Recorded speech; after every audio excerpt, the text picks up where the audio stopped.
So, off the global game with me, Vedika, let's begin. Нам западных элит у нас много здесь, причем во всем мире.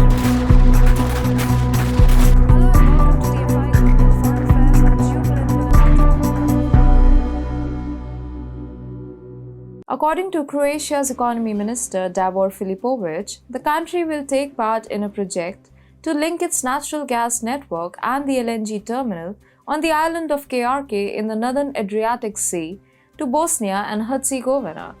The 180-kilometer cross-border pipeline connecting Croatia and Bosnia and Herzegovina is part of the Southern Gas Interconnection, a €100 million project that is currently in the planning stages. Bosnia's only cross-border link is an expansion of the Turkish Stream pipeline, which is run by Gazprom and transports Russian gas into the country via Turkey. Bosnia joined the Turkish Stream pipeline in April 2021. Prime Minister Andrej Plenković stated, "We are in talks with officials from Bosnia and Herzegovina to build the pipeline so that the gas arriving at the LNG terminal could also be used to supply Bosnia." Croats in Croatia and Croats in Bosnia are both parts of the same ethnic group, and it's only natural that we have Bosnian Croats in mind when we plan to build a pipeline in Croatia leading to Bosnia. The original design was for a segment of the 511 kilometers Ionian Adriatic pipeline, which would connect Croatia, Montenegro, and Albania to run from the Croatian coastal city of Split to the Bosnian border town of Postić and then back to Imotski. The full IAP project, which is anticipated to be finished by late 2025 and should have a targeted capacity of 5 billion cubic meters of natural gas per year, has been allocated a total of €7.7 million in EU financing.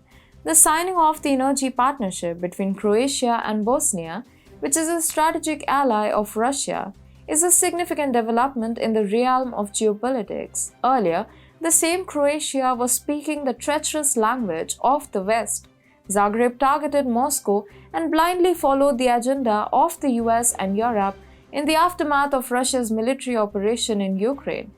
In fact, Moscow's special military operation was harshly condemned by the president of Croatia, Zoran Milanovic, who alleged that Russia was violating Ukraine's sovereignty. Milanovic also blamed Putin for the deaths of civilians in Ukraine. However, lately, Croatia's claims and actions exhibit a deviation from the draconian geopolitical formulated by the West against Vladimir Putin. As a matter of fact, Zagreb's foreign policy demonstrates an embracement of Russia. Croatia is politically divided on the subject of the Russo-Ukraine conflict. The Prime Minister Andrej Plenković has let himself get manipulated by the false assurances of the US and Europe, but the President Zoran Milanovic has always advocated for a consolidated partnership with Russia. Milanovic realizes the disastrous repercussions of siding with the failed state of Ukraine. Apparently, the view of Milanovic on the Russia-Ukraine war is shared by most people in the country. Taking into account the widespread pro-Russian sentiments in Croatia, Milanovic has time and again condemned the atrocious actions of the US and Europe and recognized the credibility and trustworthiness of Russia. On 16 December last year, Croatia rejected a proposal made by the current administration to train Ukrainian soldiers as part of a European Union project. The EU program to train 15,000 Ukrainian soldiers was supported by the Croatian government, but it has caused a rift within the nation. According to AFP, President Zoran Milanovic expressed his disapproval with the government's position and claimed that doing so would involve Croatia in the war more than is necessary. With only 97 MPs supporting the idea, the administration was unable to pass the resolution, which required a two-thirds majority in the parliament to be approved. The vote was a reflection of Croatian public opinion, since more than 60% of people were opposed to training Ukrainian military, according to a recent poll. In fact, the public sentiment in Croatia remains in favor of maintaining a distance from the US and Europe. Following this significant development, on 16 January this year, Milanovic made another anti-EU and pro-Russian statement. This time, He called the ongoing international sanctions against Russia and its senior officials, including President Vladimir Putin, nonsense. He emphasized, "The plan cannot be to take Putin out. The plan cannot be sanctions. This is nonsense. We will achieve nothing." Milanovic also criticized the US and NATO, stating that they were waging a proxy war against Russia through Ukraine. He drew a parallel between the atrocious actions of the US and NATO in Ukraine with Afghanistan, stressing that the Taliban rise occurred following the catastrophic withdrawal of US forces. Milanovic has opposed Croatian military involvement in the conflict in Ukraine on numerous occasions. Most recently, the Croatian parliament voted to oppose Croatian participation in the European Union military support mission in Ukraine. Similarly, on 30th January 2023, the president of Croatia criticized the West for arming Ukraine with heavy tanks and other weapons, claiming that such deliveries will only serve to prolong the conflict. "It is crazy to think that Russia can be defeated in a conventional battle," Zoran Milanovic told reporters in the Croatian capital.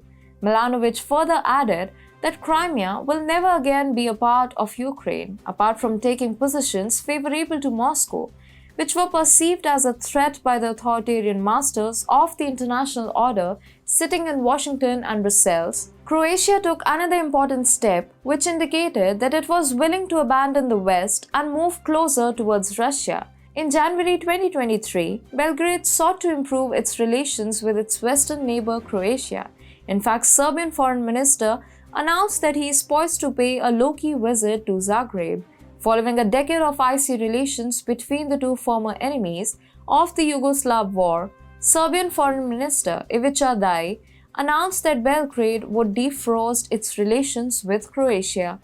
The warming up was started by Serbian President Aleksandar Vučić, and according to Danish.hr, Vučić's foreign ministry stated that Serbia would work to improve relations with Croatia in the future. However, last year, Serbia announced that it would indict senior Croatian officials for alleged war crimes during a 1995 Croatian offensive, invoking universal jurisdiction, a legal principle that allows a country to claim criminal jurisdiction in case of serious crimes committed by a foreign national residing in another country. But things changed dramatically for both countries. According to Danish.hr, in order to encourage the two governments to focus on resolving issues rather than igniting disputes, leaders of ethnic Croats in Serbia and Serbs in Croatia signed a declaration of cooperation prior to the visit. It must be noted that Serbia is one of the significant allies of Russia, so the partnership between Zagreb and Belgrade would have a significant impact on ties between Croatia and Moscow. Now, this energy deal between Croatia and Bosnia is signed in the backdrop of the pro-Russian leader Milorad Dodik claiming victory in Sarajevo in October last year. Dodik won the election for the presidency of Bosnia by 281,000 votes, according to the data released by the Central Election Commission. Dodik's arrival caused tensions in Brussels because a pro-Russian leader, who has often criticized the credibility of the EU, has come to power in Bosnia. Earlier, TFIGlobal explained that if Dodik succeeded in securing the Serb presidency in Bosnia again, the repercussions on the West would be adverse, because Dodik is a trusted ally of the Russian President Vladimir Putin and has time and again emphasized his close partnership with him. Therefore, it is not surprising that Bosnia is partnering with Croatia, which is gradually releasing the catastrophic implications of trusting the West. Russia and its allies have this tendency to establish strong partnership with those countries, which focus on the advancement of their political, economic, and diplomatic interests. As a matter of fact, Vladimir Putin realizes that as long as sovereign countries are not getting manipulated by the false promises of the West, Moscow's sovereignty and territorial integrity are not in danger. So Croatia's energy deal with Bosnia is a step in the direction of economic advancement, political stability, and consolidation of security. Unfortunately, Croatia has a prime minister who believes that an association with Russia will culminate in an unprecedented spiraling crisis. But the voice of resistance to West's hegemony from Zoran Milanovic which reflects the sentiments of Croatian people, has drowned the distressing endeavors of Andrej Plenković to embrace the neo-colonial agenda of the US and Europe in the context of the Russo-Ukraine war.